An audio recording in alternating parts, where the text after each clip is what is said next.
Hi guys, I want to show you guys what our livestock working dogs do and look like when we are moving around our livestock every day. So this is Dinah. We've had her for 6 years.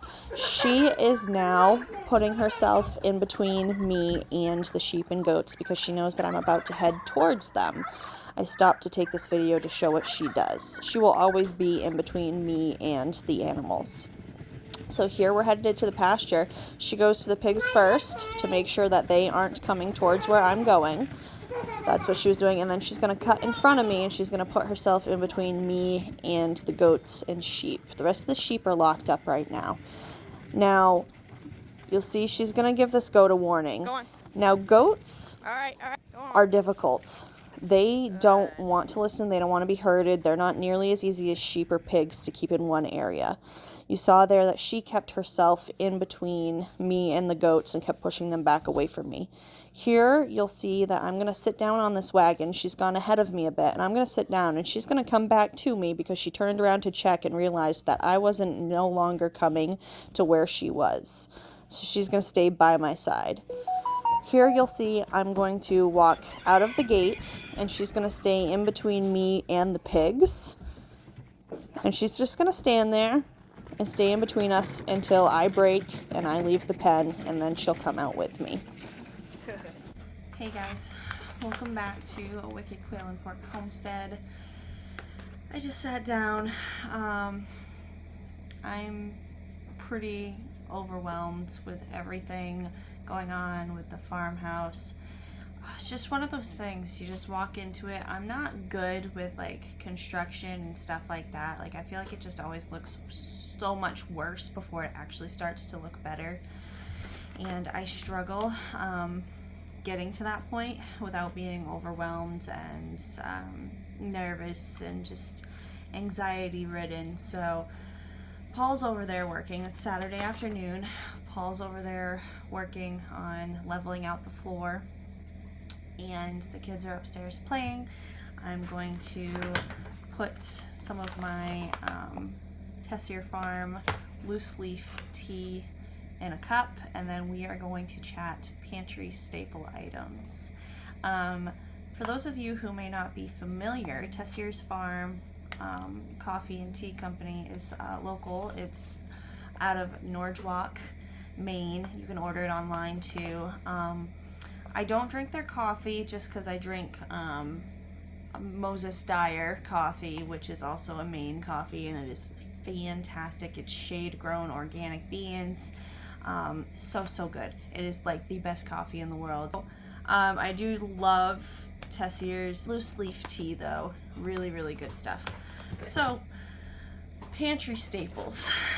So I think this video is geared towards those of you who are looking to start cooking from scratch but aren't really sure what to keep on hand to make your life easier when you go to do that.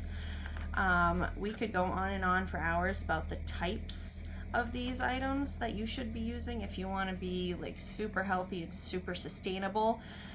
I started homesteading a few years ago, probably 4 years ago was when we really started doing it. We've been raising swine for years, but 4 years ago roughly is when we really started homesteading. And it was because we were broke. We didn't have a lot of money, but we could buy, we had land and we had space, so we bought cheap vegetable seeds and we grew our own vegetables, stuff like that. We were already doing the pigs, so we utilized that for our own meat. We hunted. So I don't ever want anybody to feel like they need to have a ridiculous amount of funds to jump into the homesteading and the healthy lifestyle. That will come as you go, as you work on it. We buy a lot of sustainable and organic items now that I never figured we would have the money for, or the means to purchase that stuff on a regular basis. Start where you can and reward yourself for that. Give yourself grace, and don't be ashamed of where you're starting or where you're coming from. So these are all very simple items. Buy whatever version fits your family, even if it's the cheap version at Walmart. I still buy a lot of the stuff cheap at Walmart. The first two items on the list are pretty basic, pretty obvious. If you're going to do any sort of home baking on a weekly, daily basis, you need to have flour and sugar on hand. We buy all sorts of types of flour because I actually have a home bakery. It's going to be a food truck pretty soon. And so I have all types of flour. I have bread flour, I have wheat flour, I have regular all-purpose flour. I'm going to start getting into einkorn flour for my sourdough loaves. Pretty excited about that. The only thing that I'm like super particular about is that I have started, just a few weeks ago actually, I switched to unbleached all-purpose flour. There's no price difference. Yeah, your baked goods aren't as like white and beautiful. It puts off a different look. It kind of almost looks like whole wheat. But basically I researched what they used to bleach all-purpose flour and made that decision based off of that. You guys can do your own research, make your own decisions off of that. That is completely up to you. Vanilla. Now this is one almost every baked good out there calls for vanilla extract. You'll hear almost everybody say real vanilla extract. Well, let me tell you guys, I don't buy real vanilla extract. It's not in our budget right now. Hopefully it will be soon because I would love to have that nice real product on hand to use. But right now I buy like the 97-cent container at Walmart, and it does just fine. Just get whatever vanilla extract is on your budget, but you should definitely have that in your pantry for your baking. Salt. Just because we really enjoy the flavor of it, we use pink Himalayan salt. I buy it coarse, like this. It's pretty big. And we have a grinder. Let me see if I can get that. So we have these really cute salt and pepper grinders. So we put it in there for using it with our food, but then I can grind up this to whatever coarseness I want it for whatever I'm doing. My salted caramel chocolates that I sell, those get it just a little less coarse than this, so I just grind it down just a little bit more. So there's different levels on that, so I just buy it super coarse and then I work it to however I need it to work for me. Salt is a necessity for your diet, and the pink Himalayan salt has a lot of good minerals in it. Say hi, you got chocolate on your face. It can be the regular table salt at Walmart. Just get yourself a good sized container of it so you have it on hand for your baking and your cooking.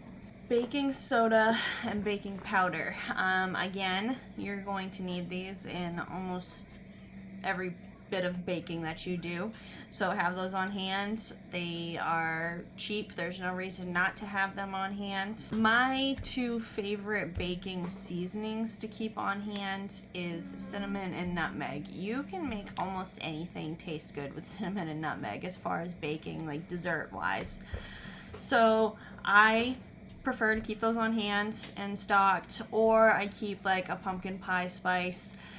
I use pumpkin pie spice in a lot of my baking in place of cinnamon and nutmeg because I think it just adds a little extra, and I like it. So there's your secret home bakery tip of the day. Rice is just a good filler to stretch meals. Now, of course, you can use more nutritious rices than just your regular white rice. Yeah, but like I said before, no shame in where you're getting started from.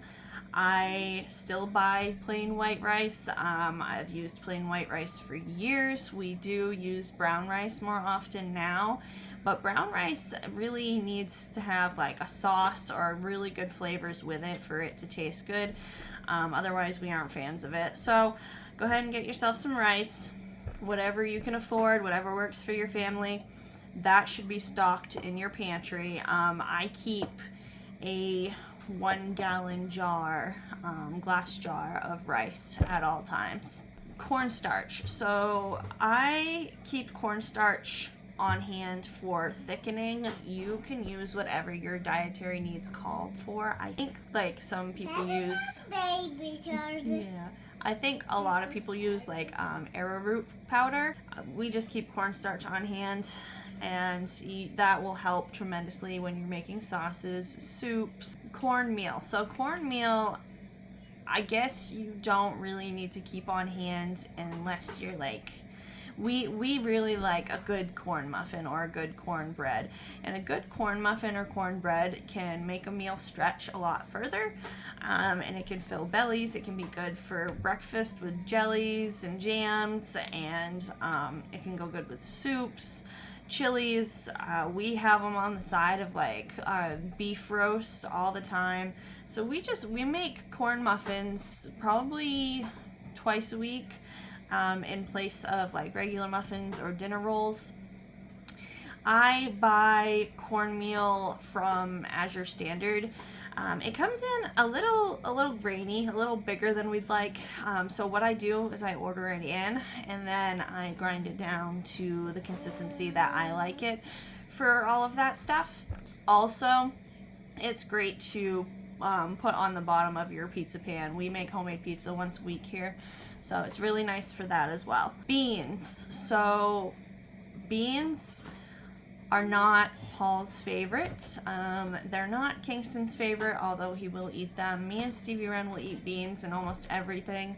Beans are just a good source of protein. They're a good meal stretcher that's healthy. It's not an empty, carb. So I enjoy keeping beans on hand. If we are talking just foods that you should keep on hand because they're good meal stretchers, and because they're good belly fillers, and because they're versatile, rice and beans should be at the top of your list, and you should be keeping these in your pantry. I buy beans dry and I can them myself because it's a lot cheaper than buying canned beans at the store. If you're not into canning yet, then specifically pressure canning, then don't worry about it. Just keep whatever beans in the house works great for you. Your favorite cooking oils. So these should always be kept on hand because you don't want to run out when you need them. If you're getting in the habit of cooking from scratch at home every day consistently, then you want to have this basic supplies on hand so that you don't get discouraged. You don't end up just ordering out, breaking your budget, just discouraging yourself from where you're trying to get to. So grab your favorite cooking oils, keep those on hand. We use olive oil. I have avocado oil spray. We also like coconut oil spray. The coconut oil spray is hard to find with just like coconut oil in it. So I switched to avocado oil this week, and we'll see how that works for us. Brown sugar. So brown sugar is great to have for baking. It's also great to have to rub down on meats that you're gonna roast or smoke. We have a smoker. We use it quite often. I would suggest keeping a couple of bags of brown sugar on hand, especially if you intend on baking a lot of your family's snacks from now on, a lot of your muffins and your cookies. Oats. So oats are they're just great to have. They go in desserts. Oatmeal is super quick and easy to make. It stores in the fridge well. If you're looking to get healthy, quick breakfast served to your family on weekdays when everybody's coming in and out, pre-made oatmeal is a great thing to have. The more often you can buy the containers of oatmeal instead of buying the little packets, it's much healthier to make your own oatmeal. And then you're taking a step more towards that sufficiency and that sustainability goal that you're reaching for. And the last thing that I have on here as far as pantry staples is your favorite seasonings, or any seasonings if you're not really familiar with which ones should be your favorite. Obviously, garlic powder is a favorite, onion powder is a favorite. We make our own onion powder out of the onion tops when we grow our onions in the garden. Paprika and chili powder are huge around here. We use those very, very often. All of your herbs, all of your dried herbs, you want to keep as many of those on hand as possible. If you're going to dedicate your time into learning to cook from scratch, then you should be setting yourself up for success by having good ingredients on hand. That's going to make the food taste good so that you don't get discouraged and veer away from that end goal. Well, I hope that helped. If you guys have any more questions about that, please leave it in the comments. I fully encourage you to start wherever you are on your homesteading journey. Start the cooking now, because it's going to get you a lot more steps closer to where your end goal is. Thank you guys for joining me. I hope this video was helpful, and we will chat soon. Happy homesteading.